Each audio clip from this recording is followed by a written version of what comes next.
The magic of Steven Spielberg, director Robert Zemeckis, and Michael J. Fox has clicked again.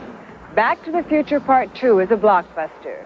The first film earned over $200 million in 1985 and turned Fox into a major movie star.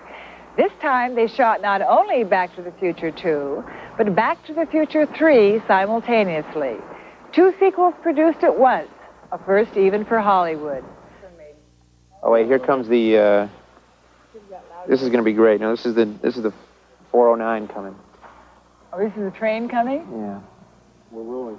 Well, should we do it? I mean, well, that'll be a nice piece. Well, okay, all right, okay. If the sound's not a problem. Orson Welles once said about directing that it was the biggest toy train set in the world. Mm-hmm. Does that have any resonance? He said it's the biggest electric train set a boy could have. Oh, well. See, Orson Welles once said about it, directing that it's the biggest electric train set a boy could have. Thank you. Do you agree? Yeah, it is. It's, I mean, what other, it's great. We're back. We're back.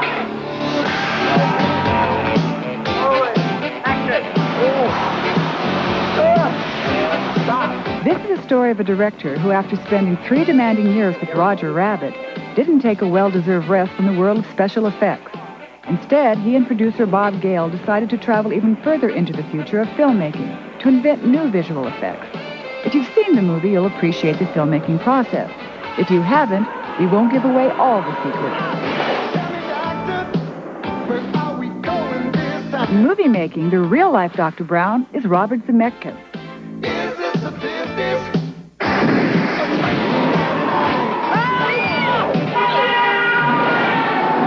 What the hell was that? Here's our exit. It's so typical of Bob and Bob to sit down and write this stuff and have no one tell them that it was possible, but not even ask. They didn't care whether or not it had ever been done or anybody could do it. It was going to get done. Hey! Little girl, listen. Hey! I need to borrow your hoverboard.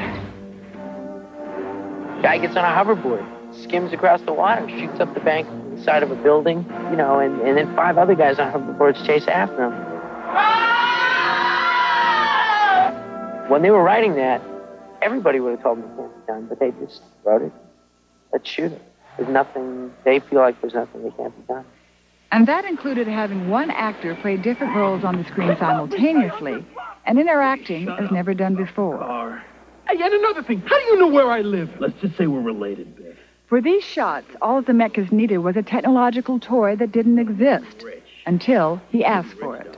Oh, yeah, sure, right. That's rich. In this movie, you use something called the VistaGlide dolly system. Could you explain that to me?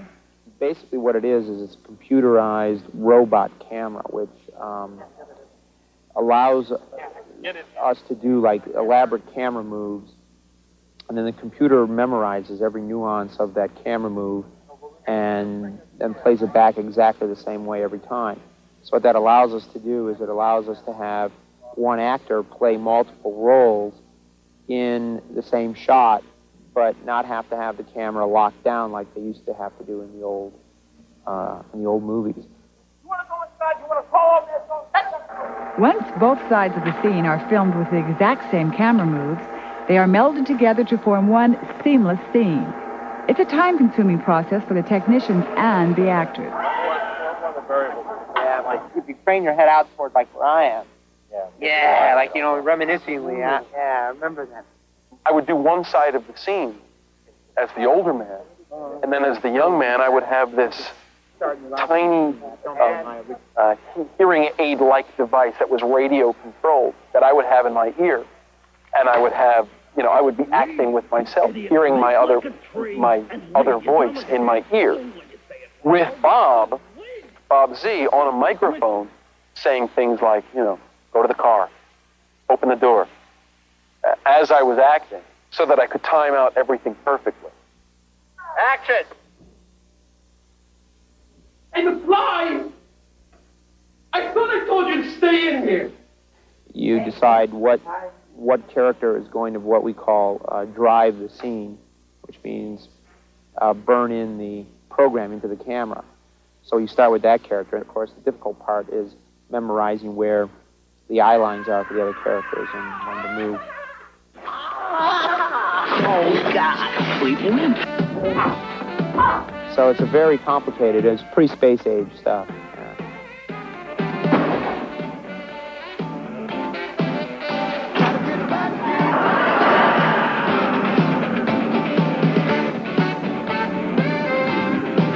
So how did you make the DeLorean fly? I mean, to be perfectly honest, what we did is we went to, the Rockwell Engineering Company, and we had them converted into sort of a hidden helicopter system underneath, and kind of just flies like a little mini helicopter, and a little propeller system that makes it move around. Are you saying you're not going to tell me? Is that what you're saying? The DeLorean doesn't have a hidden helicopter system. Zemeckis made that up. We can tell you that some of the flying scenes were shot with a 3-foot-long miniature DeLorean, but this is not a miniature. In this case, the magician doesn't want to reveal his trick.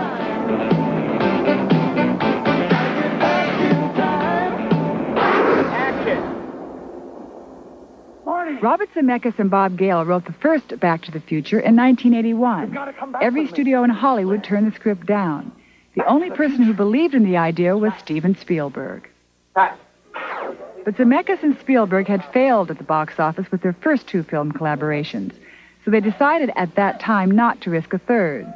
Then, 3 years later, Zemeckis directed the hit Romancing the Stone. Afterwards, every studio wanted to make Back to the Future from the exact same script.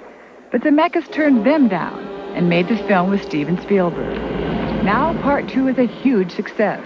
It earned $43 million in just 5 days.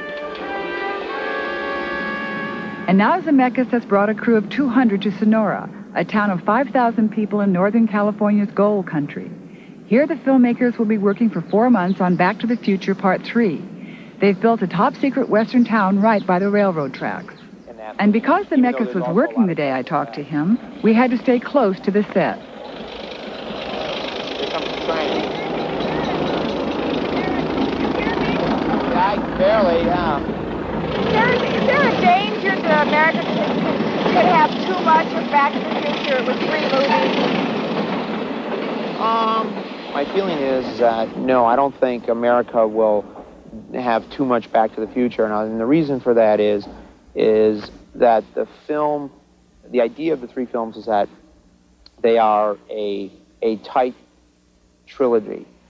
And they're this sort of saga of this family and this town and these characters that go through time.